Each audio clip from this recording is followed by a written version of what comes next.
All right, we are back for the Wednesday edition of the Osceola's Seminole Sidelines, and my name is Pat Burnham. I am joined by Osceola Managing Editor Bob Ferrante and Osceola Recruiting Analyst and resident recruiting guru Charles Fishbein.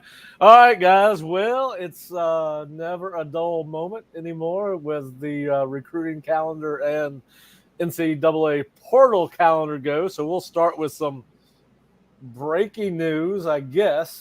Yesterday, Josh Farmer, defensive tackle for Florida State, announced that he was going to enter the transfer portal.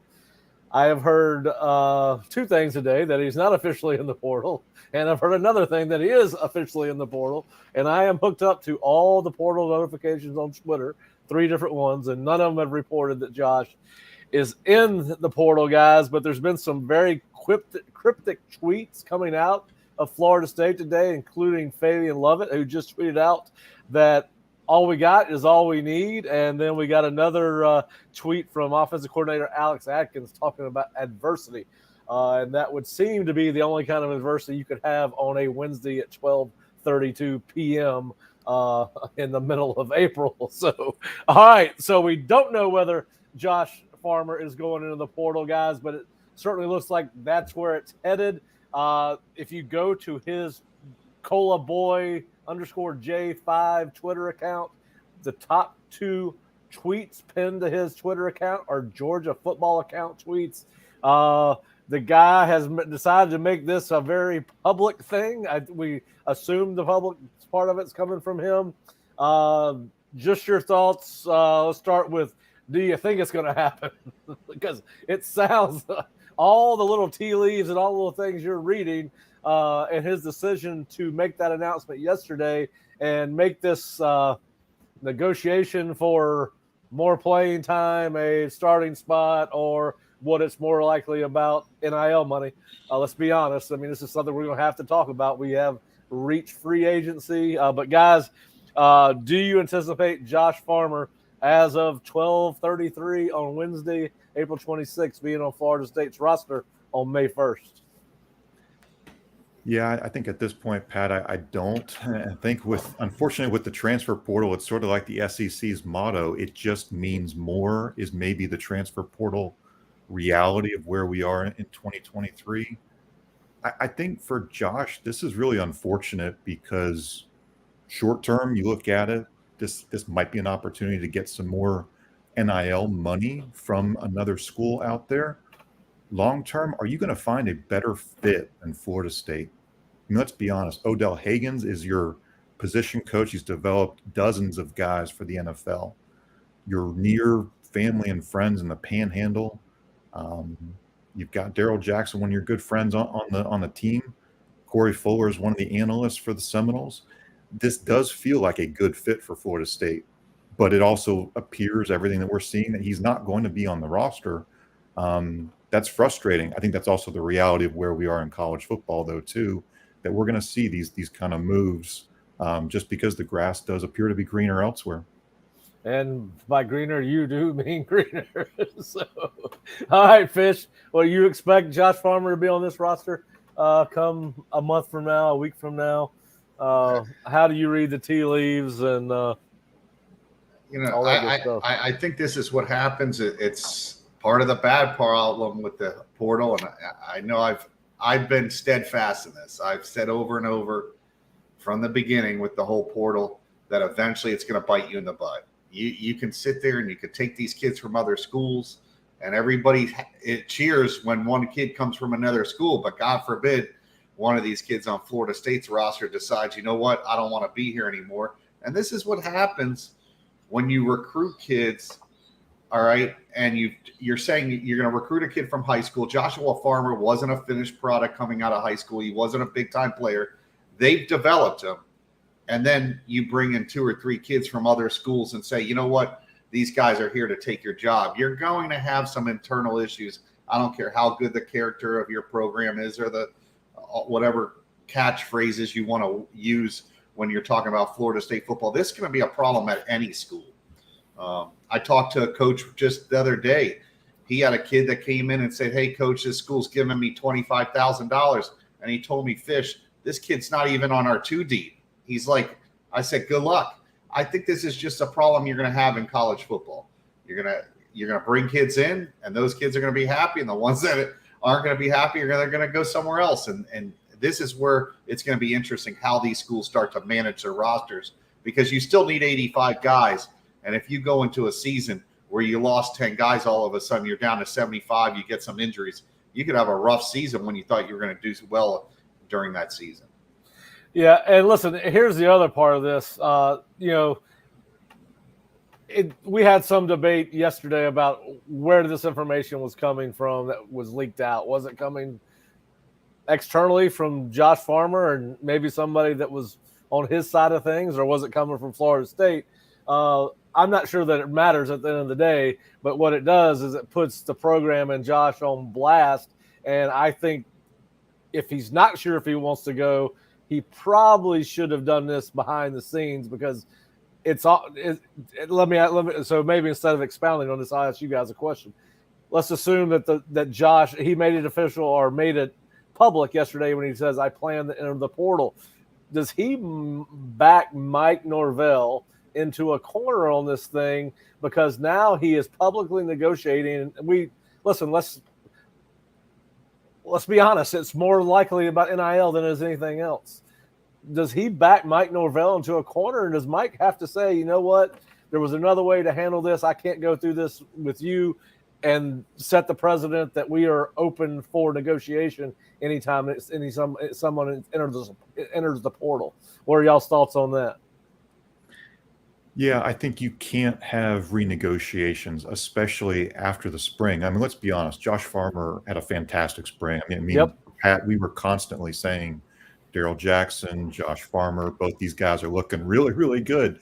So, and if we had done those stars of the spring stories, like right after, say, the last practice, the 15th practice, we probably would have all had Josh Farmer up there. So, but that's not a point where you can go to an NIL collective and renegotiate what you've already set in place. That's not how this works to me. And I don't think that's where, I don't think coaches and NIL collectives should be put in that bad spot. Again, this is kind of weird. If this is truly, again, about money, so be it. If it's about the opportunity to start, I don't get that either, because D end and D tackle, you rotate so many guys. John Papucha says he wants 5 guys at D end. Odell, we know he wants 4, maybe even a 5th or a 6th to throw in there too. This can't be about just truly starting. I hope it's not. But again, this is I feel like Florida State is the best spot for Josh Farmer to develop. But I also see he's looking for a greener opportunity too. I mean, yeah, Bob, listen. Go ahead. Can I jump in real quick? You Yeah. got 2 things. One, Braden Fisk and Daryl Jackson, you bring these kids in. Kids have egos. You're talking about 18-year-old kids, and you brought these other kids in, and now you don't feel as important. You go out and you bust your butt during spring. You're saying he had this great spring. What do you think he's going to do? This is it. When we opened up Pandora's box and said, "Hey, we're going to pay players," and this guy just had a great spring, he's going to monetize it. This is part of what you got to deal with. And FSU's benefited to this point in the portal. So now you can't come back now and be upset because one of the kids that everybody's praising is, "Oh, he had a great spring." Ask any coach. Every coach that calls me about about recruiting service and what they're looking for, D tackle is probably at the top of the list. Yeah, I can imagine. And Pat will tell you, they are the unicorns. Pass rush ends and elite D tackles. This kid has value. Teams are all University of Miami literally is one hit away from playing a 6-foot, 260-pound D tackle if one of their starters go out. There's just such a value for these kids, and there's not many of them. Like when coaches call me and they're like, "Hey, do you have a D tackle?" It's not like they're asking for a wide receiver. There's 800 of those that are come out of the state of Florida. D tackles are they're such an important position. So this kid has major value. He's coming off a great spring. I'd have to go back and look how he played in the spring game. But if he has footage out there, come on, this kid, he has a reason to go and ask for more money if he's done that well. Well, listen, I maybe he has the right to ask for more money from somebody else. I'm not. Listen, I think his agreement was reached this offseason, right, Bob? With whatever the battle's in. Certainly, you can't, just because you had a strong spring, you can't go ask for. You can't, because what's going to happen in next January if he decides to come back? Or, he's only going to ask for his playing time is going to go up because Gerald Jackson leaves. So you got to deal with it. And listen, and I don't think anybody's upset about it. I think we all are starting to accept the fact that it's the reality. Now, whether it's the smartest thing for Josh Farmer to do is another thing altogether. Listen, I went through the entire defensive line, defensive end transfer portal list on 2 different services today.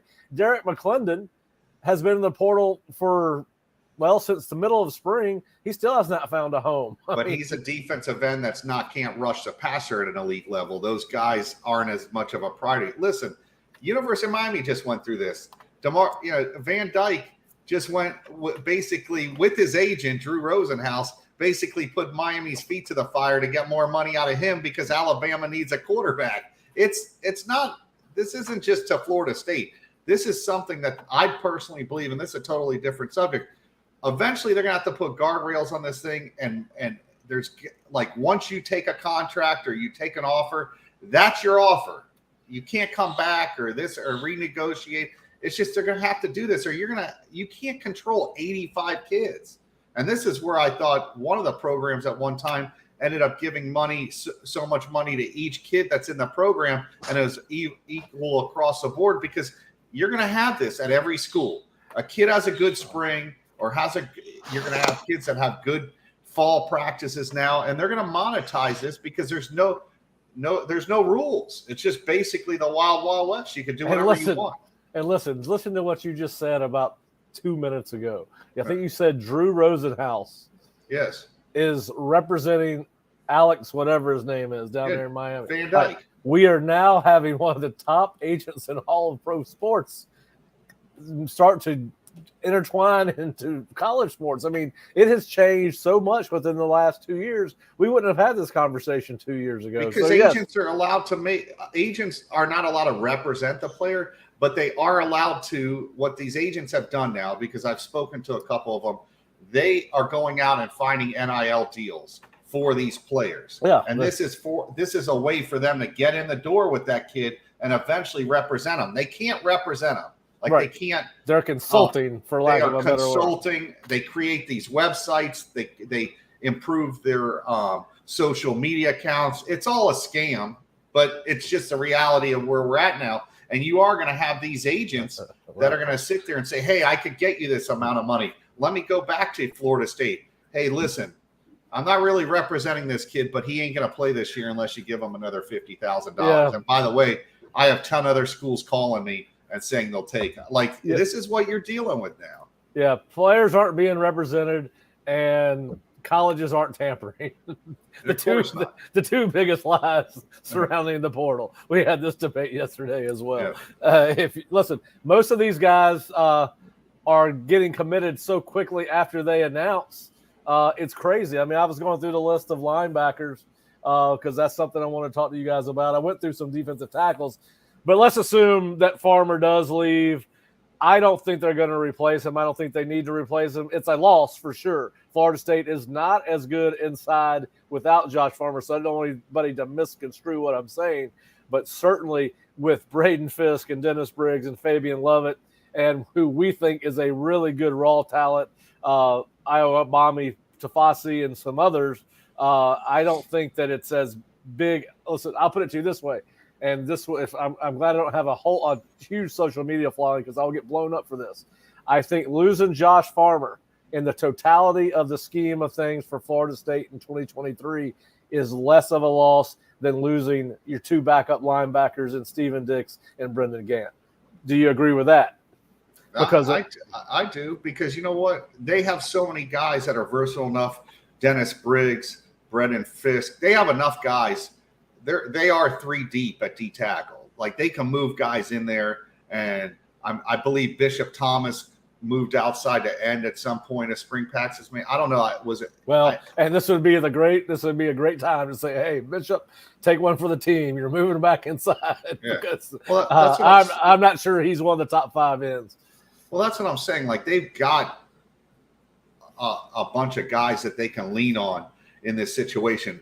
They have done a very good job of stockpiling talent and depth inside and then bringing in the transfers. They've put them having Jackson and having Fisk. Those 2 guys give them a lot of options because they can play them anywhere on the D line. They don't have to just play them on, and they could also go to some 3-man fronts and they have enough guys that are versatile enough to come off the edge and rush the passer. So I don't think he's a major loss, other than you like to have that depth. It's a long season. You know how it is. Guys on the O-line and D-line get beat up, and this guy was just starting to produce. But other than that, it's not going to. They're not going to go from a 10-win, 11-win team right now to 6, 7 wins because they lost Joshua Farmer. All right, yeah. So all right, yeah. And let's be clear, if you're just joining us, we are hearing different things, that he is officially in the portal. I've heard that he's not, but we have heard from Josh Farmer is that he intends to enter the portal.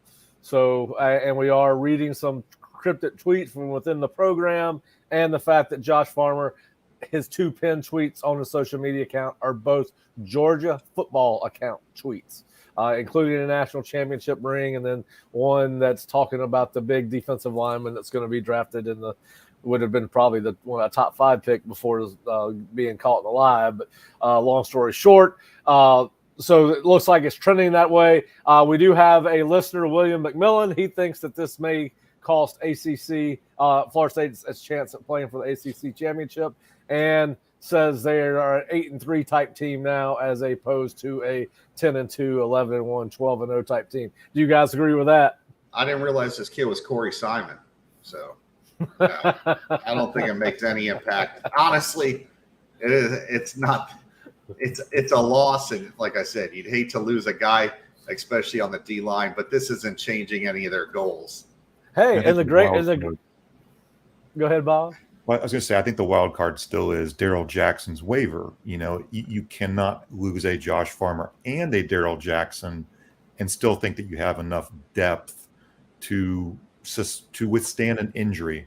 Again, what Florida State was hit with middle of last season, that stretch, the Wake Forest, NC State, Clemson, was when they had those injuries on the defensive interior, that hurt them. So the big story we're all going to be watching now is Darrell Jackson. When does he get the waiver? When does he find out? Yeah. Well, we talked about this before, Bob. You have to think. Listen, I used to work in football operations, and one of my things at South Florida was dealing with compliance, and we always felt like we had a pretty good idea of whether we were going to get a waiver through the NCAA approved or not. We put a lot through there at that time. In fact, one day, I'm not going to get off on that. That's another story for another time. But anyway, so that you think they had to feel pretty good about that coming in, right? So you would now, yes, it becomes a bigger issue if Darrell Jackson is not going to be eligible. But I think they feel pretty good about that. But you're right, Josh Farmer would take on loss if he leaves. Would take on a different look if Darrell Jackson could not play. Of course, we still have not seen Braden Fisk. He did not go through spring, or very limited, more rehab than anything else during spring, running, working on agility drills, that type of thing. So anyway, it's going to be interesting. And you know what? We are sitting here on April 26th, so we still have to make it through 4 more full days of portal news.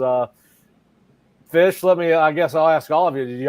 Would you anticipate anyone else from Florida State entering the portal between now and Sunday night? I think it's possible. I don't, you guys would know more than me because you guys watch somebody like Travis Jay. It just doesn't seem he seems like one of those players that has gotten lost in the mix at Florida State, and you don't hear much about him. Like I said, you guys would know more about that. You got to wonder if there's guys on the O-line, because they have so many guys, younger guys that are on the roster that aren't going to get to play this year. like Woody. Do they lose some guys? I'm sure one more guy at least will end up in the portal, is my guess, from Florida State, just because some kids probably having somebody that's talking in their ear. That's the problem, is now you still have these guys that, advise these kids, which they give them horrible advice, half of them. Somebody's sitting there saying, hey, listen, I got a coach has called me. You could go start at this other school. Somebody's telling these kids lies. And that's just what you have to deal with now with this whole thing. And, there's going to be opportunities for other kids at other schools. So, yeah, well, listen, we've already seen a couple offensive linemen, Herring, among others, that have gone in to the portal. And I think you're right. It's probably not done yet. If Farmer does leave, and I'm not going to future cast it or whatever they call it. I'm not going to do that. I'm going to let the tweets and both from him and his teammates or current teammates speak for themselves, and what we're hearing speak for itself. If Josh Farmer was to leave, and listen, as I said, I think he's forced Mike into an awful situation, making it public. I think he's almost got to tell him, hey, good luck to you. We wish you well. Maybe I'm wrong about that. I'm not privy to the conversations those two are having, but I think it sets a dangerous precedent if a kid can go on there and threaten into the portal and then come back with a raise. That's the trickle down, the ripple effects from that will last forever. Listen, the ripple effects from the portal are going to be felt from here to eternity at this point. All right, so FSU's at 82 scholarships, and we feel pretty good about where they are at defensive tackle, regardless of what happens with Josh Farmer. But Fish, you and I had talked about this earlier. We were concerned, you were not with us last week when we talked about the departures of Brendan Gant and Steven Dix. Now, I've gone through every possible linebacker that's in the portal, and there's just not guys that I'm like, oh, Florida State's got to go after him. But you're down to 3 linebackers with starting experience or much experience at all. Tatum Bethune, Kalen DeLoach, DJ Lundy. You got a redshirt freshman, Omar Graham, and the other 3 linebackers, 2 of which are not even on campus, are true freshmen. So what are your thoughts on Florida State going to the portal? I'll give you a couple of names, Fish. You got Jeremiah Jean-Baptiste from UCF, currently committed to Ole Miss. Antonio Greer from USF, committed to Arkansas. Monty Montgomery from Louisville, committed to Ole Miss. David Reese from Florida, committed to Cal. There's a kid that you may be familiar with, Amari McCray from FIU, that went to Miami Northwestern. He is in the portal. Terrence Lewis, who was recruited by Florida State, signed with Maryland, went to UCF. He is not, I don't think they're going to take him because I'm pretty sure he's got to sit out a year. So Terrence has character issues too. I just don't, he's one of those kids, you can't sell me on culture and everything, and then you bring him in. I just don't see that happening. I just think FSU is going to play a lot of 2 linebacker sets and go with extra DBs, and that's just the scheme they're going to run. So they probably only need 5 or 6 guys on the roster. The one thing about linebackers, and this, a lot of them play special teams too. So if some guys get hurt, you're going to be dangerously thin, or playing young players. You're going to have to rely on the linebacker that came in spring from Georgia and the kid out from California. Those 2 kids are going to get to play a lot this year because of special teams. So it's just the way the position's gone. There's just not a whole lot. If there is a good linebacker in the portal, you're going to see teams jump on it. I mean, Texas A&M just took a kid from Jacksonville State, a 1AA program. So it tells you how thin the linebacker spot is in the portal. So it's, they probably just feel like they have better options on the roster right now than some of these guys. I like David Reese. You said he's committed to Cal. I think he would be a good upgrade or a good player to have on their roster. I think he's someone that could be productive at Florida State, but yeah. And how, that's the other thing I thought about, you see these guys that are committed, meaning they're not enrolled yet. They did not report for the spring semester at their new school. I wonder if the NIL makes these commitments any firmer than they would be if they were before the NIL era. So that's one of my concerns about trying to get in your foot in the door. But, listen, there were some rumblings about Jean Baptiste from UCF before the season even ended that he was a potential guy that Florida State might have some interest in. And obviously there's a connection there. He was recruited by Randy Shannon, and there was some talk on chat rooms and internets about Antonio Greer from USF being a guy that might be interested in coming to FSU. I don't know if that love was reciprocated on the other end. Obviously not. He's committed to Arkansas. But anyway, Bob and Jerry, Fish thinks they're going to stand pat at linebacker. Is that the right decision, given the potential of what this team has a chance to do? I yield the floor to Jerry as our resident linebacker expert / publisher. Thanks, Bob. I think we're having the same discussion we had last year about quarterback. We all thought that Florida State should go into the portal and grab another quarterback because they were dangerously thin. No experience other than Rodemaker. What little he had, and Mike decided not to. And I think we all questioned that. We thought, boy, if Travis goes down, we're in bad trouble. And, he went down in Louisville and Rodemaker stepped in, filled the void. But we got lucky at that position last year and made it through. I feel like we may be in that same situation right now.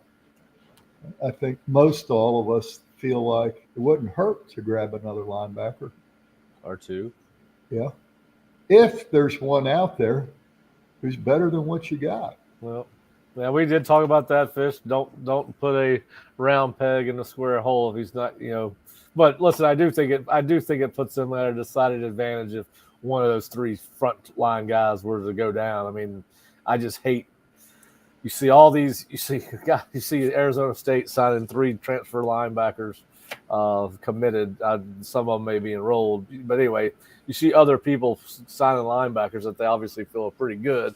I would feel better. And listen, let's if you pissed off Kalen DeLoach or Tatum Bethune or DJ Lundy, that's totally different than pissing off Jordan Travis last fall, because Jordan Travis was your best football player on that side of the ball, and it wasn't even close. None of those linebackers are the best player on defense, and it's not even close. So I would be less worried about offending one of those 3 guys than I would Jordan Travis. And we know that the fact that Jordan Travis could have transferred out was probably one of the reasons they did not take a quarterback. Right. And let me just say, too, that, if you're a linebacker that's entered the portal right now, you probably are looking for a team where you're going to get the chance to play right away. Well, and you're coming into Florida State where there's 3 established starters. It just might be harder to find the right fit than it would appear at a position where there ought to be dozens of prospects out there. Well, you know how they have when Batman has the little bat light that goes around the city with the little silhouette of the bat? Yeah. Florida State needs to put one of those up with the silhouette of Marvin Jones going around the sky, because I do think they need a linebacker. I hope they get one, at least one to fortify depth, if not come in and maybe make the team better. But anyway, so Bob, any final thoughts on linebackers? No, I'm with you guys. You don't just take a guy just for the sake of doing so. Scholarships are very valuable. I would say in the end, does Mike Norvell look at his walk-ons and maybe reward a walk-on with a scholarship, not necessarily at linebacker, but just because it's good for your culture, for a guy to be rewarded for that? We'll see. I mean, these next couple of days are going to be pretty telling as far as what linebackers are out there, who are they interested in. We'll see. I don't like where Florida State is just purely from a numbers standpoint. But again, this is the reality of the transfer portal. It's going to thin you at certain spots. And I was telling somebody else the other day, what college football team, maybe besides Georgia, feels good about every single position on their football field? I mean, everybody's going to have a flaw. Clemson's going to have multiple flaws. This is sort of just where we are in college football. Yeah, and I assure you that Florida State's coaching staff probably has more concerns than we do. That's generally the nature of the coaching business. Is they do have a tendency to be a little bit more critical than we have, a more critical eye than we do. All right, Fish. So we've heard a lot about safety. Should Florida State go out and get a safety? A couple of guys that stood out to me that Florida State would have some awareness of: Donovan McMillan from Florida, currently committed to Pitt; Kamari Rogers, Miami, committed to Mississippi State; Jason Matry from BC, committed to Wisconsin. All guys Florida State has played against or has known about. Do you think Florida State should go out and get a safety? Well, it's definitely a position they can improve. You look at these guys, a lot of this comes down to relationship, that they have any prior relationships. I remember Kamari was recruited a little bit by FSU. He's from Mississippi, I believe.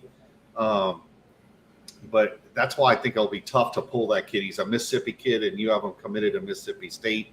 So I don't see where FSU would get in the ball game with that kid. It's hard. Yeah, and this is just going out and picking out some of the bigger names in the portal. Listen, they didn't always go after bigger names from major colleges last year with Jared Verse and Braid, local kids. Yeah.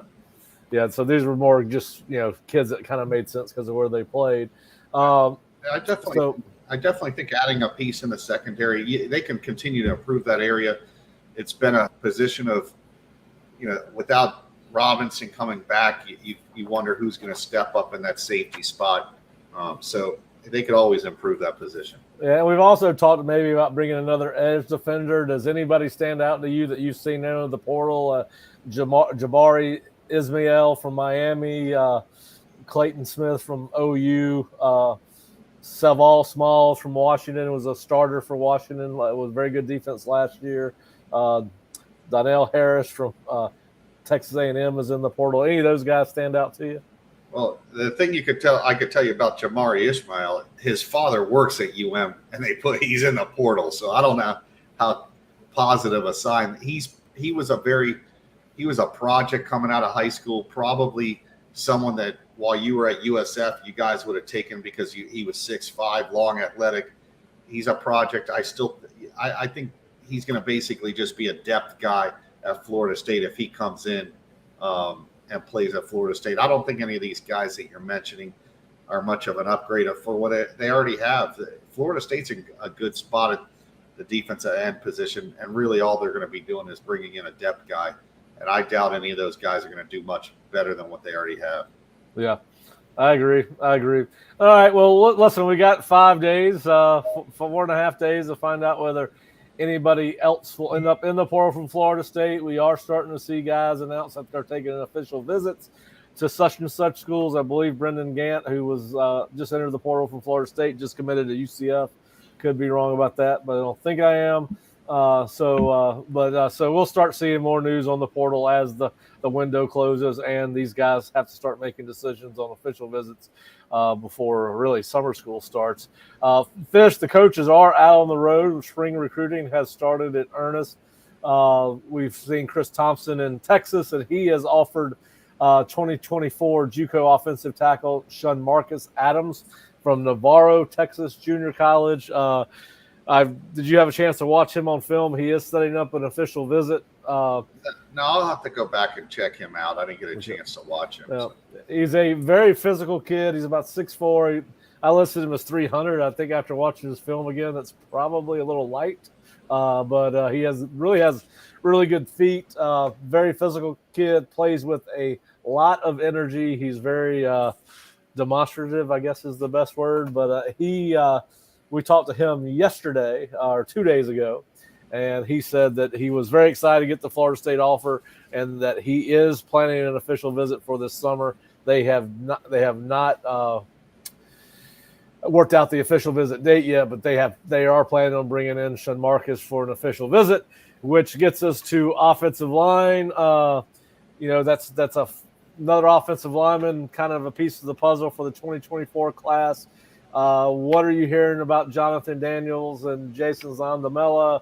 And then, of course, Manasi Atiti has announced that Florida State is in the top 3. He's a big old kid from I know you talked about him in one of your board posts, but just give us an update on what you're thinking on some of these guys that Florida State's been in on for a while now. Yeah, I think Zanamella is just a matter of time. It's not – I think he's going to be in the class. The Daniels kid, like I said, I think, he's a tackle. I said this before. He went to Under Armour Combine and measured in, I think, at 6'2", a little over 6'2 and a half. Is he an inside guy? Can he play outside? There have been guys like Isaiah Wynn, who went to Georgia from Lakewood High School, that were 6'2", 6'3", that played tackle, but they were very long. Daniels supposedly has that same type of length. But I think he's one of those kids, the longer he waits, somebody else could take his spot. Somebody like the kid from California or other tackles that are bigger. Florida State wants traditional tackles. They got one last year with the Simmons kid. They want guys that are bigger, longer, athletic guys. It will be interesting to see what happens to Daniels. I think he has to make a decision sooner rather than later. I don't think he's a guy that they're going to just wait till national signing day to decide. But I think they're in a good spot. They're in a position of strength now. They're recruiting these guys. They could take them at any time if they wanted to. And now they could have these guys on the hook. And if somebody better, like the kid in California, comes along that wants to come to their school, they'll take them. The only thing with the kid from California, and I know he's from Africa, so he's not really a California kid. The further you get away from the state of Florida, I just think that there's so many schools involved that it's harder to land those kids. And I know there's reports out there that Florida State leads. I'll believe it once that kid signs on the dotted line that he's coming to Florida State. I'm just of the belief that as you get further away from this state, it becomes that much harder. And as kids leave and they get away from their visit, the longer they go without committing, they forget about what really happened and they start to look at these other options. We'll see. I know FSU has a great shot at the kid, but I think someone like that really has to pull the trigger sooner rather than later because of the distance and the fact that, the longer they're from their visit, it becomes harder to land those type of kids. Yeah, and he does have currently his top 3 are Florida State, Miami, and Utah. So Utah would be, based on your assumption that distance is going to play a factor, would be the most likely choice out of those 3 because Miami's even further away, although it's probably easier to get to because you could probably get a direct flight from LA to Miami, which you're not going to get out of Tallahassee or into Tallahassee. So, all right. So we're starting to hear more and more buzz about Charles Lester. He has continued saying that Florida State is the leader. He said that on his most recent visit that we spoke to him on. I'm not sure if he was back for the spring game. I was not here for the spring game. But what are you hearing about Charles Lester, a kid I know you like a lot? Yeah, I really think he's in the class unless something crazy happens. His recruitment reminds me a lot of LaMarcus Joyner. LaMarcus was a kid that loved Florida State. There's just some of these kids that you end up getting lucky with where they love the school. They grew up a fan of that school, just like LaMarcus. I remember so many people around LaMarcus were trying to push him to Ohio State. And I was told when he was on the van to going to all these schools and they were heading to Ohio State, he basically said, if you guys don't go to Florida State, I'm going to get out of the bus right now and go back home. That's how much that kid liked Florida State and people were trying to push him to other schools. I think Fish, you froze up on us for a second. You still there? He looks frozen. He is frozen. that's All just right. the same thing. You hear me? Yeah, we got you. You froze up on us for about 15 seconds. It's all right, man. It happens. But I was just saying, I just think Lester's one of those kids that really likes Florida State, and it's going to be hard for them to beat. If he's not committed already, it will be soon. All right, we're going to get a stock up, stock down report this week. I could put a stock up, stock down report. I always like that. All right, so we are in the middle of football recruiting season. High school football teams are on the practice field, particularly in Florida. I'm going to probably go out and watch 2 Florida High kids, Micah Danzy and Ashton Hampton, either Friday or Monday. They go in full pads on Monday. So we're going to have some film clips from that practice session whenever we go for our Osceola subscribers. But, Fish, are you getting out anywhere this way? I know that typically spring football starts a little bit later down south than it does up here in North Florida. But have school started down there? And they start May 1st. I'm going to get out there on the road next week. I already sent you guys a story on one of the schools. Even if we don't hit the actual school, we've seen enough footage of a lot of these guys, so we will do profiles of actual individual schools so the fans can see what schools have what, and we're going to provide a lot of information over the next 3-4 weeks during spring football. All right. Well, listen, we will definitely, between Fish and myself, we are definitely planning to hit some high school practices, not only here in Tallahassee, but Fish will be down in Fort Lauderdale, Miami, West Palm Beach, all those good spots, and then I'll be doing the country work up here in Jacksonville and Tallahassee, Bluntstown. I get the exciting cities, Albany, Georgia, Moultrie, Georgia. Fish, you get all the good spots. I got to go to work. But anyway, it's going to be a fun spring. Fish and I really love going out to these practices, checking these kids out. We are planning to get over to Jacksonville to check out Derek Plaz, who's got an FSU offer. We also check out Tramel Jones at Mandarin, and he's got a couple of really good teammates. So we're going to get out and about next week, and we'll start having video clips of some of these prospects and commits to the 2024 class. All right, so Fish, you and I kind of like to talk a little bit of football, and of course, I think everybody in the country is fascinated by what Deion Sanders will do or not do at the University of Colorado. But, there's various reports that he only has 16 guys on scholarship. I don't know if that's true or not. And he signed 19. So if you do that math, that's about 35 guys on scholarship. So he's got 50-some scholarships to fill. He better have a big NIL bucket to fill that roster, because every kid that signs with him is going to ask for something.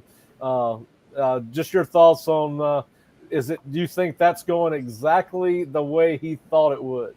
Yeah, I mean, listen, he went in there and basically said he's going to blow that thing up. And I think they brought in 30 transfers, 30 high school kids. So you're talking 60 kids that are brand new. I spoke to somebody that was out there, and they basically told me there's a lot of kids that can't play NAIA football. So it's not a very talented roster.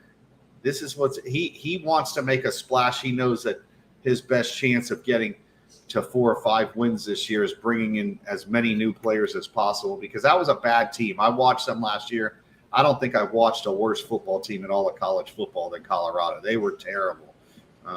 Florida State got one of the only kids that probably could play for him last year. So it's just, he has his work cut out, but that's, he's going to bring in his own guys. He said it. He said, we're coming. We're bringing our own guys. He's brought it up in every single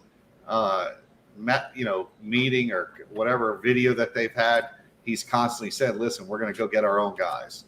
Yeah, I'm here for it. I can't wait to watch it. I just don't think it's going exactly as they thought it was going to go. I think he's lost some of his best players here over the last couple of days. So we'll see how that goes for him. But anyway, it's going to be fascinating to watch. But I'm not sure that thing is going exactly to plan, although I know he would have liked to bring in all 85 new guys if he could, but I'm not sure how realistic that is, at least not quality guys. So we'll see how that goes. All right, so the Aaron Rodgers deal is done, Fish. We've been waiting a month to find out where one of the top 2 quarterbacks in the world was going to go, and he is now a New York Jet. And, of course, we're still waiting on Lamar Jackson. But there is a draft on Thursday night. And right now, I think the only FSU guy going in the draft will be Jamie Robinson. Where do you think he will end up going? Do you think he's a 2nd, 3rd, or 4th round guy? Safeties don't usually go that high in the draft unless they're special. Derwin James, Jalen Ramsey, those type of guys, they don't go that high. I could see him sliding to like 5th, 6th round just because, that position doesn't go that high. He could go as high as 3rd round, but I see more mid-round, fourth, fifth, sixth round, fourth, fifth rounder with him. Jerry, what about you? What do you think Jamie's chances of going in the third round or above before that are? I agree with Fish with the safety. They don't usually go that high, right? Yep. So I would think not real high. Yeah, especially particularly an undersized safety. He is a little bit small. He plays as one of the scouts told me this fall. He plays more like a linebacker with a linebacker's mentality at safety, but he's not as big as most of your safeties. But hey, it's an exciting weekend for Jamie and his family. He will be having a draft party up in Atlanta, I believe, and so congratulations to him because he will be one of a long list of great Florida State players assigned in the NFL. And of course, you will probably have guys like Poogie Wilson and Dylan Givens sign free agent contracts once the draft is over. And I hope that all those guys that want a chance get a chance to at least earn a spot in camp and get a chance to try to prove themselves. Guys, that's really about it. It'll be fun. Fish, do you watch the draft? Are you a draft guy? I've been, when you go all the way back, I used to do a draft book and sell it down here in Florida, in South Florida, at a local magazine store. And I used to always get excited for draft day. I would take friends of mine, Osceola, they had a sports grill down here that they would have a draft day and everybody would predict who went where, and then they'd give away prizes. So it's always been a big day for me. I love the NFL draft. I wouldn't be in this business if it wasn't for that. A friend of mine had originally told me, Fish, stop doing the NFL stuff, do high school kids to college. And that's how I got into this whole thing. So what about you, Jerry? You a draft guy? I like it when FSU guys are, in the hunt. So that means this year, no. Yeah, this year not so much. Right. The thing is, you really like Jamie Robinson. I mean, that's a kid with a lot of enthusiasm, plays the game of football with passion, and if I'm a pro team, I'd take a hard look at him, for those reasons. But how high up will they move a kid because he's got a football IQ or a football mentality? I don't really know. What's your thought on that, Fish? On what? I missed the question.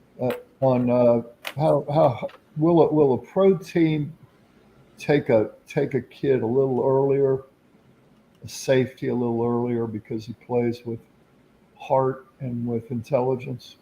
No, I think all that matters in the NFL draft mainly is once you get past the first or second round, is upside. Is a guy have that potential to be a really good football player down the road, and they're willing to take a chance. That's why you see so many smaller school guys.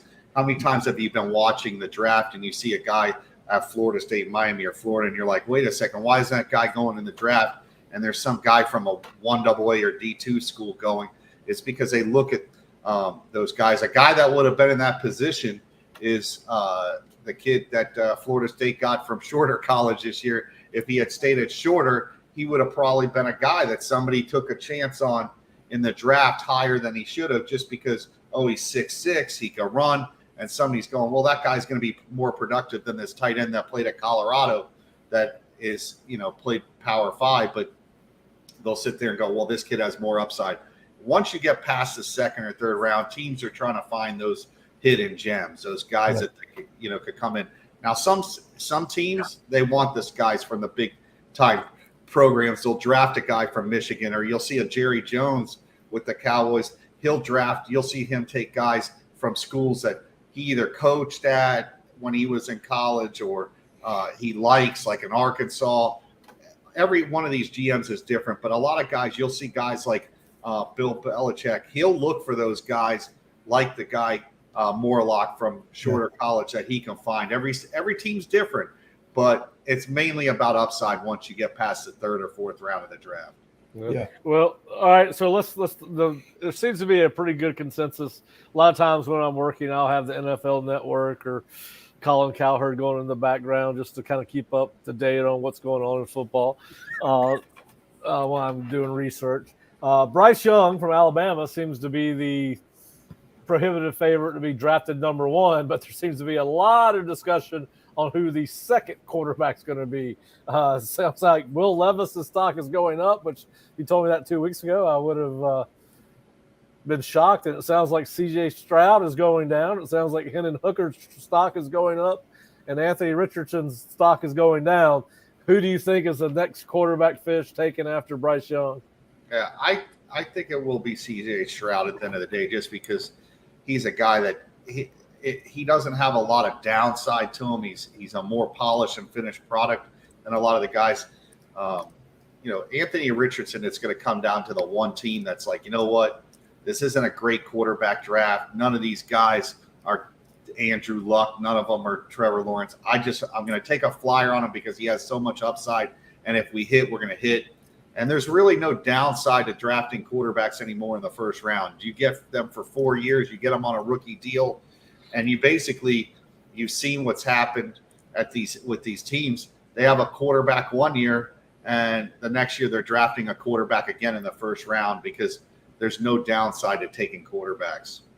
Yeah, and I agree with you. I think C.J. Stroud will go second. I think Hendon Hooker may go before Levis or Richardson. I could be wrong, but he could. I think if he didn't get hurt, he's probably a top 15 pick. Yeah. Well, I think the quarterbacks are going to make it interesting, along with a couple other guys. Like, where's the Carter kid from Georgia go? How far does he slip down? Are there any trades last minute? So I think it's going to be fun to watch the first round. I don't know how much excitement it'll be after the first round's over. Probably not a lot, but usually I watch the first round and then kind of stop by the television on Saturday and Sunday and watch the other, or Friday night, Saturday, Sunday afternoon. But all right, guys. Well, listen, we appreciate everyone joining us for Seminole Sidelines. If you are not a subscriber, please go to floridastate.rivals.com or theosceola.com. We've got a lot of free content, some recruiting stories that are in front of the paywall. We've got more exclusive recruiting coverage behind the paywall. We've got daily articles. Bob just wrote an article on the portal and Florida State's success in the portal, despite what's going on today. Florida State has hit a lot more home runs. Fish, I know that you have a message board post that attacks that same thing, where you talk about the positives for Florida State in the portal have far outweighed the negatives. So you can go to floridastate.rivals.com to check that out, or theosceola.com. Please check us out. We will be back in some form or fashion at 12:30 on the Osceola YouTube channel, the Osceola Twitter page, and the Osceola Facebook page for our Friday edition of Seminole Sidelines. So thanks for joining us. For Jerry Cutts, Bob Ferrante, and Charles Fishbein, I'm Pat Burnham. We appreciate you joining us, and we will be back on Friday.